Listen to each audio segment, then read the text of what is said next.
I'm Kobe. Welcome back to my channel. Today I have a sweet treat for you. I've been making in the past few days some dried dehydrated mango. And the reason I've been making these, you can see what they look like. Pretty similar to the store. Very, very tasty, very sweet.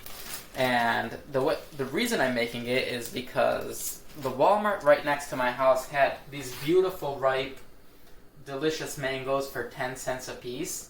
So I bought a full cart of them. I bought like 50 or 60 mangoes. People were like looking at me like I'm the crazy person at Walmart, where everyone that's going to Walmart is the crazy person at Walmart. So this is how I make my dehydrated mango. Let me first start. I have my dehydrating racks. I use these with wax paper or parchment paper. I don't mind using wax paper because it's such low heat. These are going to dehydrate for at least 12 to at least 24 hours probably, maybe a little more if I'm going to cut them thick enough. I just want my paper to fit the parameter of my drying rack.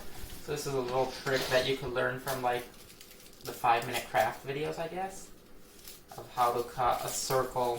So basically I just folded these together and making sure that they're going to fit. And then I cut off the inside.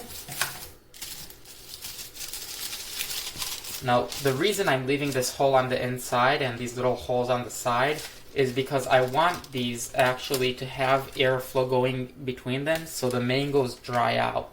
So right in the middle here, in the middle center, it's very important for the low heat to just rise up and dehydrate these mangoes layer by layer. So let me just put my next piece on.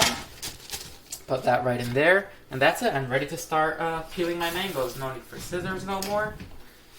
Alright, here we go. Now some of these mangoes have some spots on them, but I just cut around it.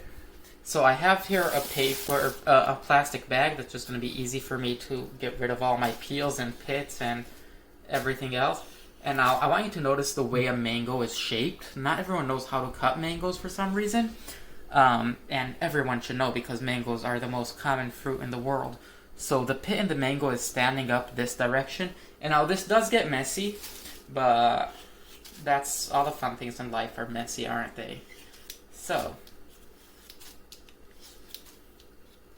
just peel off our mango, and I just use a regular peeler. This is, I think, the best, easiest peeling technique. You're not losing too much of the fruit.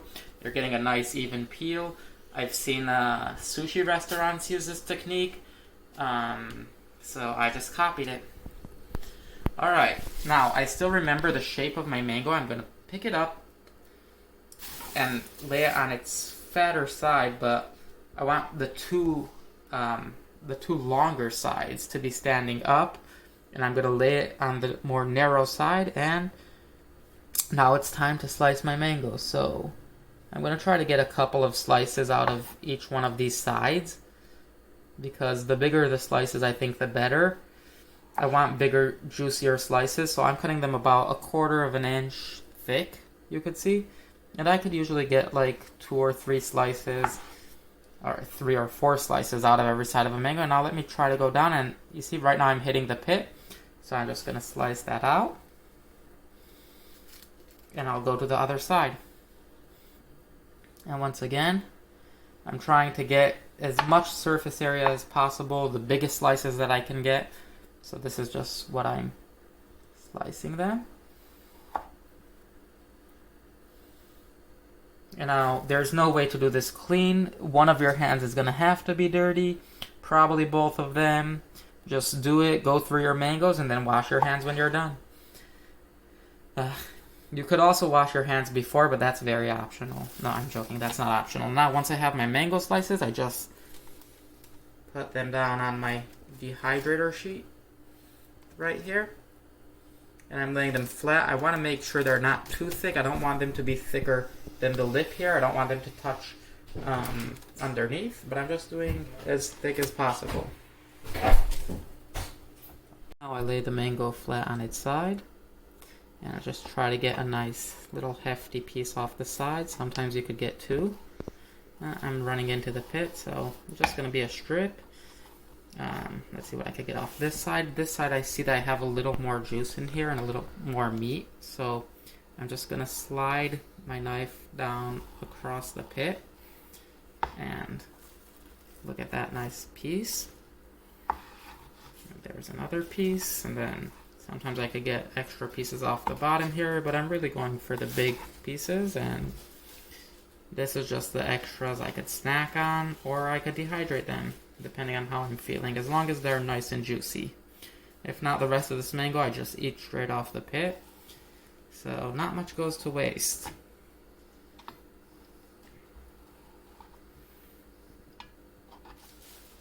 And that's how I do my mango. I fit about 1 mango per tray.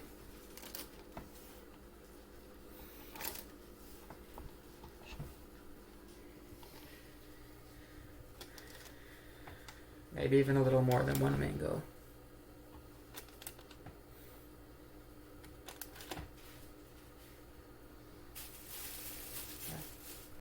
Alright, so here I have my mangoes, and I'm just going to put them straight down on my rack. This is already preheating, not that it really matters, it takes so little electricity. So you can see I have 4 layers.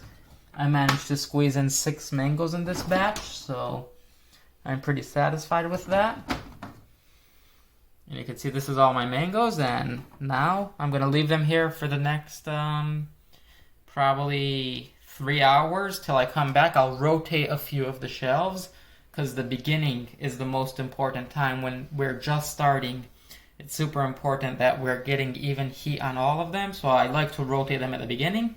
And then I'm just going to let them, I also like to let them breathe and sweat out, because the beginning is when they release the most moisture. Over time they're going to dehydrate more and more, and then I won't need to attend them as much. So probably in about 5 to 6 hours I'll rotate them around, air them out, put them back up, stack them back up, and then let them go throughout the night and see them tomorrow morning. See